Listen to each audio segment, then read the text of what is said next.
नमस्कार, संगीता रेसिपीमध्ये तुमचं अगदी स्वागत आहे. हे बघा, आज आपण इथं मस्त अशी चवळी घेतलेली आहे आणि चवळीची भाजी आज आपण बनवणार आहे. अगदी रस्सादार ही चवळीची भाजी आपल्याला बनवायची. मग चला लागूया तयारीला. पण चवळीच्या भाजीला वाटण काय काय लागणार आहे थोडीशी वेगळ्या पद्धतीने दाखवणार आहे. पहा, इथं धने घेतलेत, आलं घेतलं आहे, लसूण घेतलं आहे, कांदा घेतला आहे चिरून आणि काळे तीळ आणि खोबरं. मग हे काळे तीळ घालून तुम्ही कधी चवळीची भाजी केली का? पहा, आता हे वाटण संपूर्ण मी कच्चं वाटून घेणार आहे.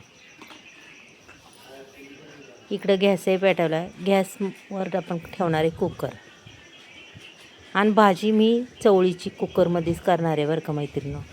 पहा, अक्षरशः 10 मिनटं जिथं लागायची ना तिथं 5 मिनटात ही भाजी तयार होणार. कुकरमध्ये तेल टाकले, त्याच्यानंतर टाकणार आहे जिरी मोहरी छान अगदी तडतडून द्यायची. त्याच्यानंतर टाकायचं आहे लगेच टॅमॅटो अगदी चांगल्या पद्धतीने परतून घ्यायचा बरं का. त्याच्यानंतर कढीपत्ताही टाकायचा आहे आपल्याला.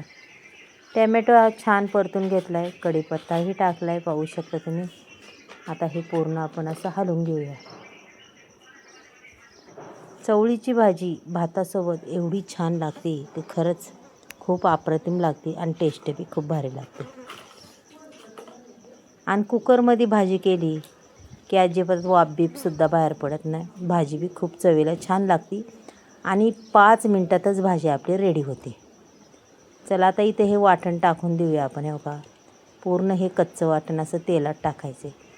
कमीत कमी 5 मिनटं तरी आपल्याला हे वाटण असं परतून घ्यायचे. पहा,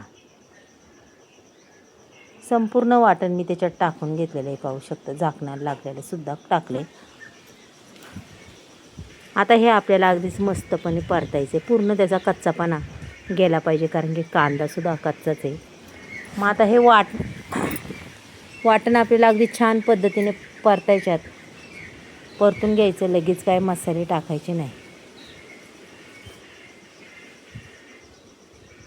वाटण अगदी चांगल्या पद्धतीने मस्त परतायचं आणि सतत हलवीत राहायचं. पहा, अगदी छान असं वाटण परतलेलं आहे. पूर्ण वाटणसुद्धा हे झालं आहे कोरडं. आता इथं टाकायचे सगळ्यात टेस्टी मसाले. सर्व प्रकारचे याच्यात मसाले घातलेले आहेत, पाहू शकता तुम्ही. आणि पुन्हा आपल्याला असं मिक्स करून घ्यायचे बरं का. पहा, आता पुन्हा हा मसाला मी अगदीच चांगल्या पद्धतीने परतून घेणार आहे. हे बघा, पूर्ण मसाला परतला आहे, अगदीच छान पद्धतीने झालेलं आहे. थोडंसं घोडभर पाणी टाकते आणि पुन्हा त्यात मिक्स करून घेते, म्हणजे अजूनच चांगला मसाला आपला हा परतन. मसाला लागणार नाही, काय नाही, छान असं चमचमीत असा परतून तयार होईल आपला मसाला. हे बघा, छानच मसाला परतलेला आहे. त्याच्यानंतर आपल्याला टाकायची त्याच्यामध्ये चवळी. संपूर्ण चवळी स्वच्छ धुवून घेतलेली आता याच्यात टाकून द्यायची बरं का. पहा,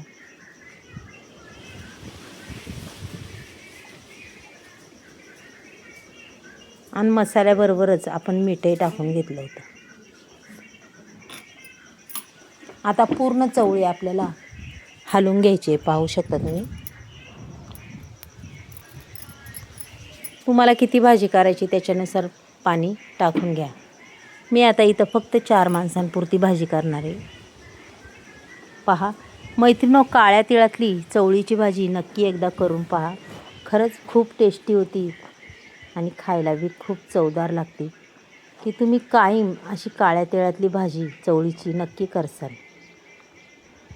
चला, इथं आता आपण 4 किंवा 5 शिट्ट्या करून घ्यायच्यात. 5 मिनटात 4 किंवा 5 शिट्ट्या तयार झालेल्या आहे. आणि पाहू शकता तुम्ही भाजी. रंग बी पहा काय सुंदर आलेला आहे, अप्रतिम असा रंग आलेला आहे. आणि भाजी बी आपल्याला हवी अशीच झालेली आहे, एकदम छान. जास्त पातळ बी नाही आणि काही नाही. पहा, आता मी एका प्लेटमध्ये ही भाजी काढून घेते. काढून म्हणजे आता माझ्या मुलालाच खायला द्यायची, त्याच्यामुळे मी तुम्हाला काढून दाखवते. पहा, मस्त झालेली आहे आणि अक्षरशः पूर्णागत ही चवळी शिजलेली आहे, पाहू शकता. पहा मैत्रिणींनो, आजची भाजी जर तुम्हाला आवडली तर नक्कीच एक लाईक, एक सबस्क्राईब करा. बाय.